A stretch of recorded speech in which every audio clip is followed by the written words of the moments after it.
Welcome to the deep dive. We cut through the noise, find the signals, and, well, help you get genuinely informed fast. That's the goal. So today we're diving into something that's really making waves in how people are buying and selling homes, especially now. It's a financial tool called the temporary mortgage buydown. And our mission here isn't just, defining it. Right. It's about understanding why it's become such a smart move in this housing market. It offers, well, more than just a price tweak. Definitely more. Think of this as maybe your quick guide to understanding a really clever way to handle those first few years of owning a home. That's a great way to put it. At its core, a temporary buydown is basically a mortgage option Okay. where either the seller or sometimes the lender actually steps in to reduce the home buyer's interest rate. Reduce it, but only for a bit. Exactly. Just for the first, 1, maybe 2 or even 3 years of the loan term. Got it.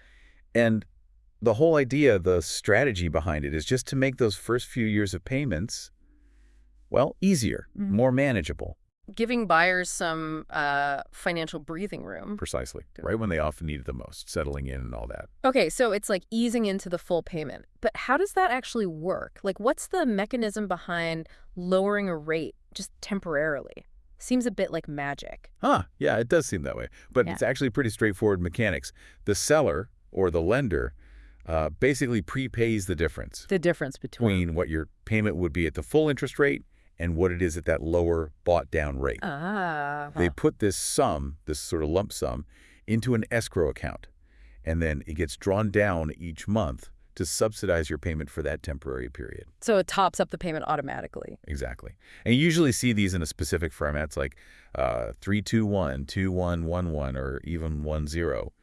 Those numbers tell you how the reduction works year by year. We'll probably want to unpack those later. Definitely. Now, there are 2 main ways this happens. The most common one you'll see is a seller-paid buydown. So if you're buying a home, you'd work with your real estate agent to negotiate this with the seller. It becomes part of the deal. Or with a builder, if it's new construction. Right, exactly. Or with the builder. The other way is a lender-paid buydown. It's less common, but some lenders offer it. Like an incentive from the bank itself? Yeah. Our sources mention one specific example, Waterstone Mortgage Rate Defense. In that case, the lender actually covers the cost to buy down the rate, but typically just for the first year. Interesting. Why would a lender do that? Well, it could be a great tool in really competitive markets, Yeah. where maybe sellers aren't offering many incentives, or maybe the seller just can't afford to. It gives the buyer that same initial relief. Okay, so it's flexible in how it gets funded. That makes sense. We get the how. Now let's talk about the why. Who really benefits from this? Who should care? Right, the why should I care part. And honestly, it's one of those strategies that can genuinely benefit multiple sides of the transaction. It aligns interests quite well. Okay, so let's start with the home buyers. What's in it for them? The biggest thing is that gentler start, that easing into the mortgage payment. The breathing room we talked about. Exactly. Because buying a house, let's face it, it comes with a ton of upfront costs. You've got your down payment, your closing costs, maybe mortgage insurance. Moving trucks, new furniture. All of that. And that's on top of, just the general cost of everything these days. So having a lower payment for the first year or two, it frees up cash. So it helps manage that initial cash flow crunch. Precisely. It acts like a sort of graduated payment. You start lower, then step up. Yeah. That extra cash flow can go towards those moving costs, maybe some immediate repairs or upgrades, or just building up an emergency fund. It gives you flexibility. Okay, that's a clear win for buyers. What about the sellers? Why would they offer this instead of just, say, lowering the price? That's the really interesting part for sellers. Offering a buy down is, first off, a really attractive incentive. It can make their property stand out. Sure, lower payments are appealing. But crucially, and this is key, it lets the seller offer a significant financial benefit to the buyer without having to actually lower the official list price of the home. So the final sale price remains higher on paper. Exactly, which is really important. It helps protect the home's perceived value. It helps maintain the comparable sales values in the neighborhood. Which affects future appraisals and sales. Right. It avoids signaling that prices are dropping, which can sometimes trigger a downward spiral in a slower market.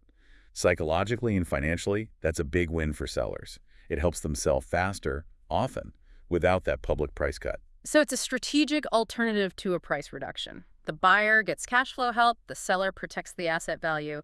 That does sound like a win-win. It really can be. Now, does this kind of clever financing work with, like, any mortgage?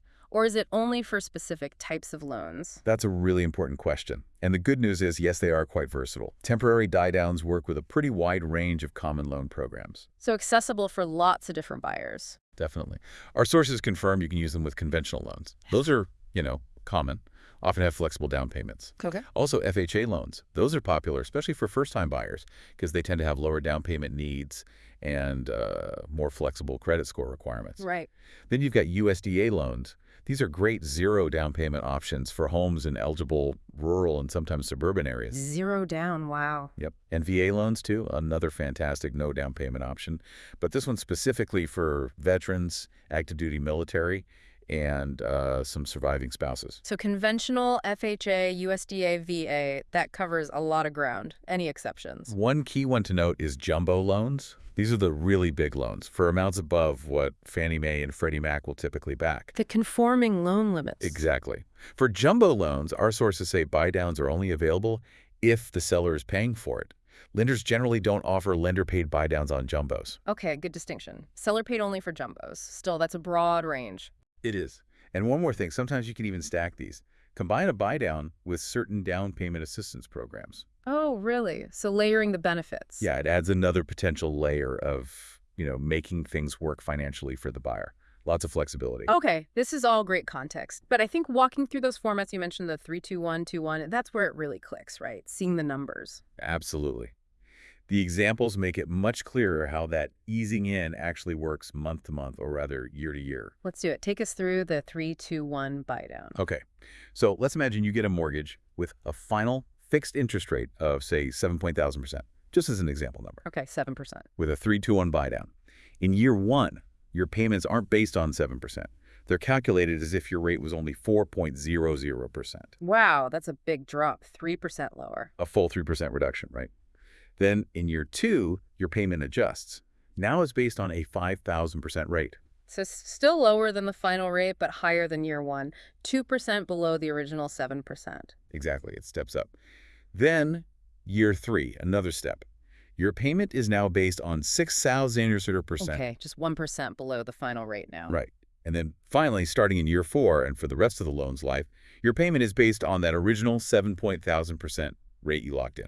4%, 5%, 6%, then 7% onwards. A clear ramp up. Clear ramp up. That's the 3-2-1 structure. Makes sense. What about the others, the 2-1? Same idea, just shorter. A 2-1 buy down, using that same 7% example. Year one, you pay at 5%, 2% reduction. Year two, you pay at 6%, 1% reduction. Then year three. Year three, you're at the full 7% rate and you stay there. Okay. And a 1-1, that sounds different. It is slightly. A 1-1 buy down means your rate is reduced by 1% for the first year and also by 1% for the second year. Ah, so 2 years at the same discounted rate. Yes. So if your rate is 7%, you'd pay based on 6% for year one and 6% again for year two. Then year three, it jumps to the full 7%. Got it. Consistent discount for 2 years. And the last one, 1-0. Simplest one. 1-0 buy down. Your rate is reduced by 1% for only the very first year. So pay at 6% in year one, and then starting in year two, you're immediately at the full 7% rate. Just a 1-year boost. Just a 1-year boost. Gives you that initial bit of help. Those examples really paint the picture. You can see how each one offers a different level of that soft landing financially.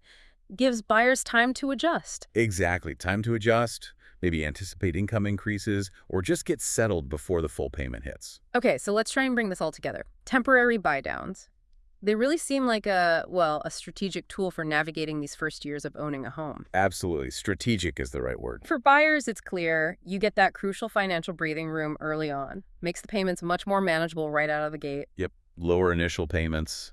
Big help. And for sellers, it's this clever way to offer a powerful incentive, make their property attractive. Without resorting to a public price cut, which, as we said, protects their home's value and maybe even the neighborhood's market perception. It really is a fascinating example of how finance adapts, creating tools for specific market conditions or needs. It is. It shows real creativity in the mortgage space. So, a great tool, but perhaps a final thought for our listeners to chew on. Yeah, I think so. Yeah. Given that the whole point is that these buy-downs temporarily reduce your payments. Right. They don't last forever. Exactly. So The key question you should be asking yourself, if you're considering this, is what's the long-term plan? How are you preparing financially for when that rate does adjust back up to the original, potentially higher payment? Good point. It solves an immediate issue, but you need to look ahead. You absolutely do. It's a fantastic tool for today, but it definitely requires some thoughtful planning for tomorrow, something to really consider.